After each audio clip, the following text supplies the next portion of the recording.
Everything up until this point has been a setup by them, in order to get close to Kawato. You see, it's my body you've got there, and I want it back. Sorry to be an Indian giver. So, adios, amigo, and thanks for not getting yourself killed. Hey, maybe we meet in our dreams. They're ready to re-implant Hauser into Quaid, so he's strapped into the chair. And what about the poor innocent people in Venusville? Fuck him. Okay. Oh, Quaid, I'm having a party tonight. Why don't you and Melina drop by? Remind him, Doc? Oh, sure. See you at the party. But of course, he's not the type to be tied down.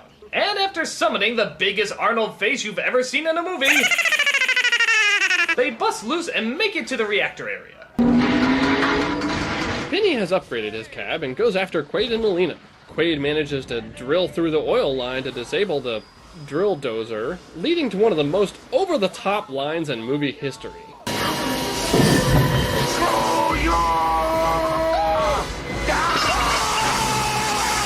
Drill Dozer is an action-adventure platformer game for the Nintendo Game Boy. Shut up! Luckily, in Benny's attempt to murder them, he has led them directly to the reactor room. There's a few more goons to fight off though, and Quaid finally gets to use that cool Hollow Watch thing from before. Next up is Ironside, aka Richter, and after a fight on the elevator, he is abruptly disarmed.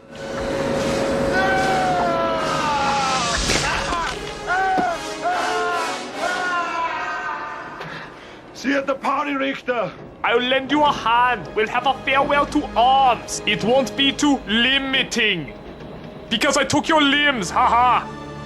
But once again, the fun is spoiled, and the firefight ensues, once again disrupturing the room.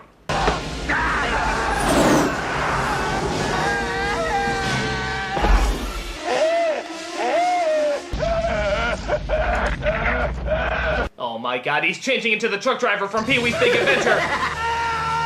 Quaid does manage to start the reactor, but shortly afterward, he and Melina are sucked out as well.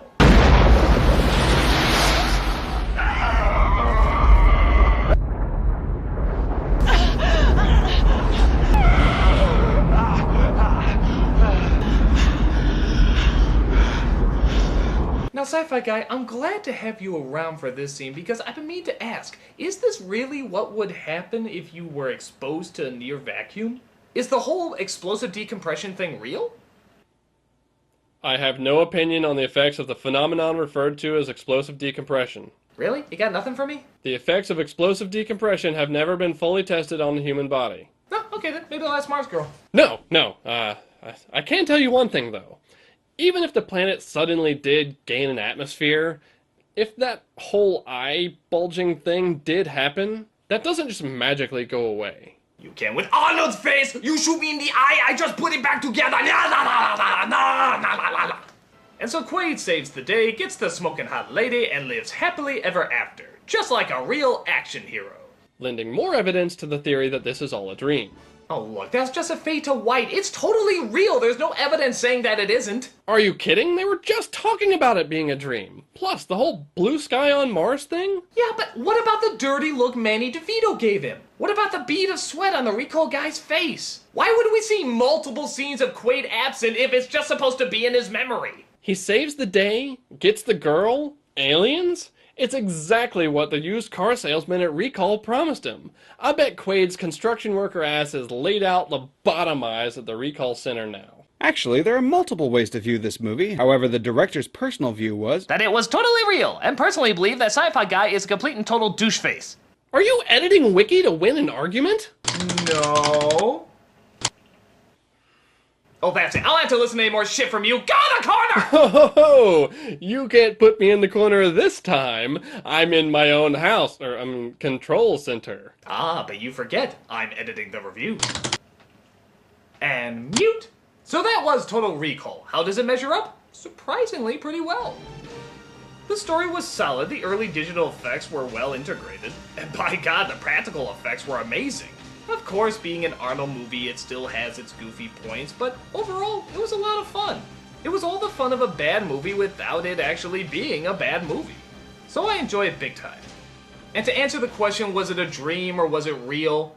I don't give a shit. And frankly, neither should you. I just want to screw with that Sci-Fi Guy, which is always a lot of fun. Yes. I'm the Nostalgia Critic guy, remember it, so you don't have to. Okay, we'll split the difference. Here's the nostalgia clip of the day.